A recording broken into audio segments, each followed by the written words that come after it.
boy looking lifeless. For the disciples, maybe it was the presence of the teachers of the law. Maybe it was the crowd. Maybe they had misdirected the faith to themselves. Jeff warned us last week that we don't let our head get ahead of our hearts. So I'm wondering if that's what's happening here. That they knew that they had already cast out demons.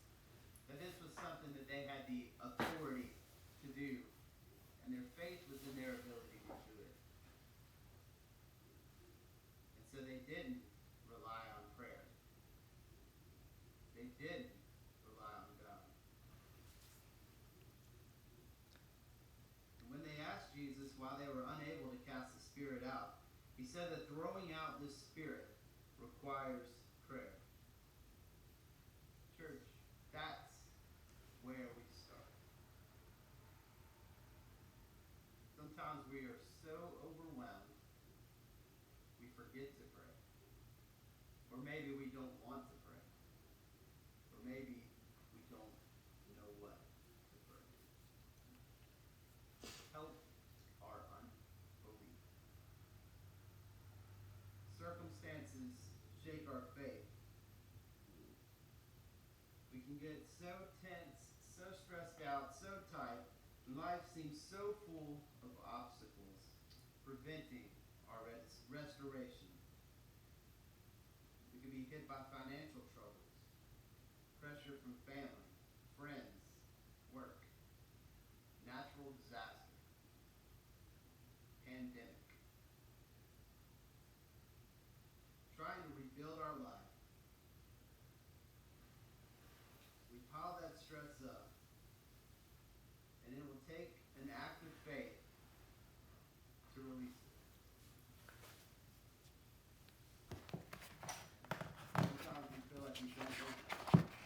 We don't want to bother other people.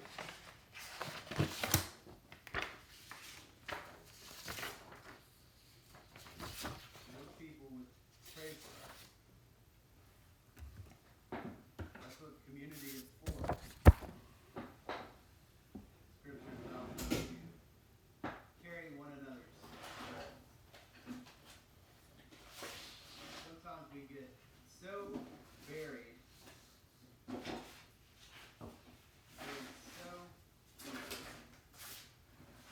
problems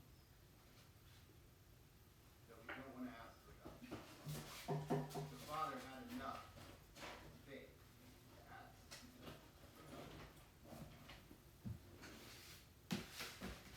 enough maturity to know that he needed help to happen.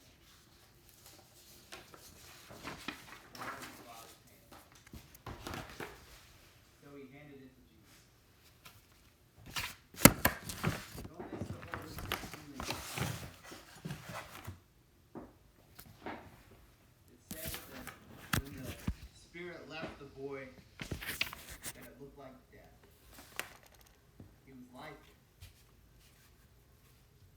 Sometimes our situation looks the same. But Jesus took the hand of the boy and lifted him back up to life.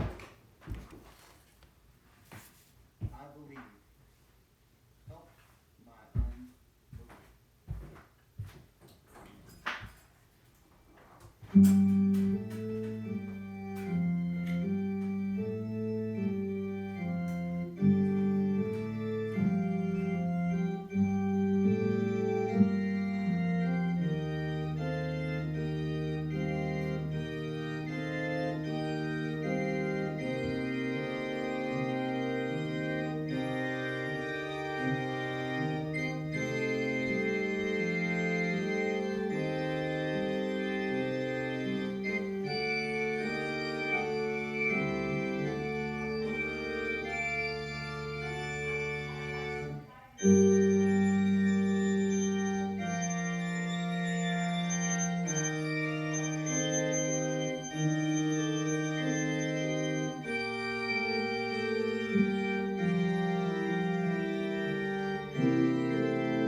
We don't know, but we do know one who does. And our faith and our hope and our trust is in him. Go back to the story here of Jehoshaphat, verse 3.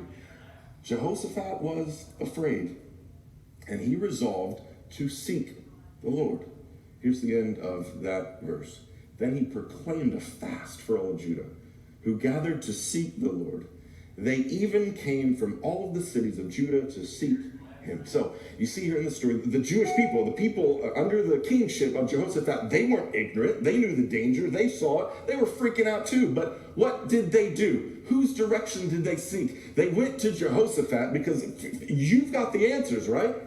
And Jehoshaphat did the right thing. He said, we're going to seek the Lord.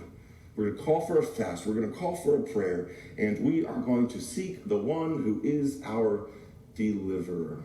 I want to give you a psalm, Psalm 91, that I hope will be a text of hope and of strength for you today. See Psalm 91.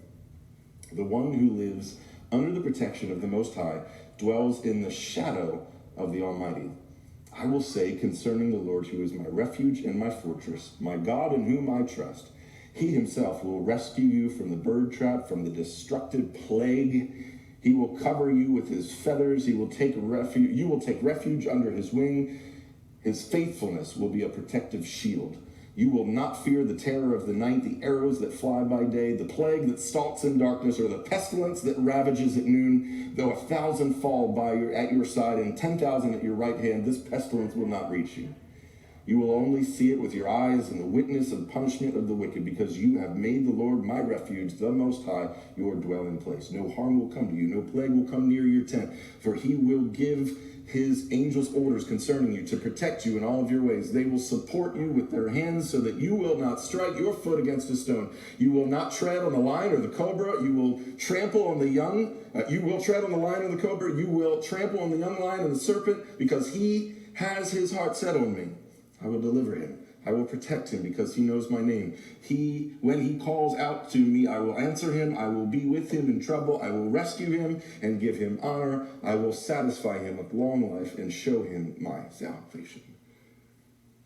There's a passage to claim and to read and to maybe even memorize during this time. I want to give one clarification here, because I want to make sure that we don't stand outside of good doctrine. Can we claim zero exposure to anything in life? No, absolutely not. But when our life is in his hands, nothing can befall me. Eternally and forever, nothing can destroy me, because my life is in the hands of my Father, the one who sits on the throne, the one who